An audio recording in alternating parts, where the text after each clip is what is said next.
Hi students, வாங்க இன்னைக்கான NEET JEE problemல என்ன problem இருக்குன்னு சொல்லி பார்க்கலாம். The current in a wire varies with time according to the equation I equal to 4 plus 2t. So எனக்கு I ஓட வேல்யூ என்ன கொடுத்துட்டாங்க 4 plus 2t. Where t is in I is in ampere and t is in second. The quantity of charge which has to be passed through the cross section of the wire during the time t equal to 2 seconds to t equal to 6 seconds is dash. So எவ்வளோ charge அந்த டைமுக்கு travel சொல்லி கேட்டிருக்காங்க. So நமக்கு ஜென்ரலாக என்ன தெரியும் அப்படின்னா I equal to dq by dt.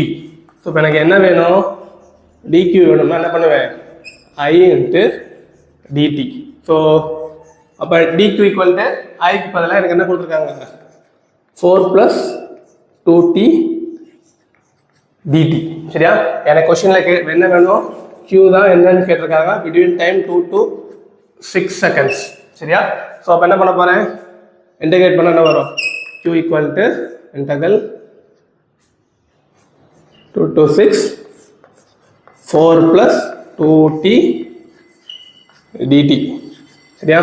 அப்போ இன்டகிரேட் பண்ண என்ன வரும் Q equal to இதை நம்ம வந்து ஆக்சுவலாக அதை ஸ்ப்ளிட் பண்ணி எழுதிக்கலாம். அப்போ என்ன வரும்னா எழுதினா 4 dt plus 2t dt ன்னு வரும். ஸோ அடுத்து வாங்க இன்டகிரேட் பண்ணலாம்.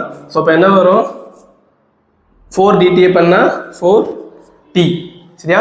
இங்கே வெறுமனா t தான் இருக்குது. ஸோ t பண்ணால் என்ன வரும் எக்ஸ் பவர் என்ன பண்ணால் X power n plus 1 by n plus 1. நமக்கு என்ன இருக்குது t மட்டும்தான் இருக்குது t பவர் 1. அப்போ t power 1 plus 1 by 1 plus 1. அப்போ என்ன வரும் t ஸ்கொயர் பை 2ன்னு வரும். சரியா? ஸோ இப்போ என்ன வரும் 2 into t ஸ்கொயர் பை 2ன்றது இருக்கும். இந்த 2 கேன்சல் ஆகும். வெறும் நமக்கு என்ன இருக்கும் அப்படின்னா t ஸ்கொயர் மட்டும் இருக்கும். லிமிட்ஸ் என்னது 2 to 6. வாங்க நெக்ஸ்ட் லிமிட்ஸை சப்ஸ்டியூட் பண்ணுவோம். So upper limit minus lower limit. Upper limit என்னது 6 4s are 24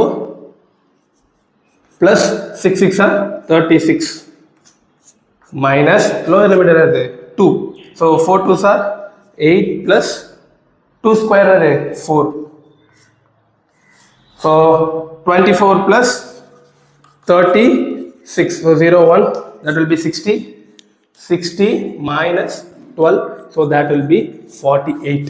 So our answer Q equal to 48 coulomb. So இதே மாதிரி for more interesting NEET and JEE related problems subscribe to our channel. Thank you.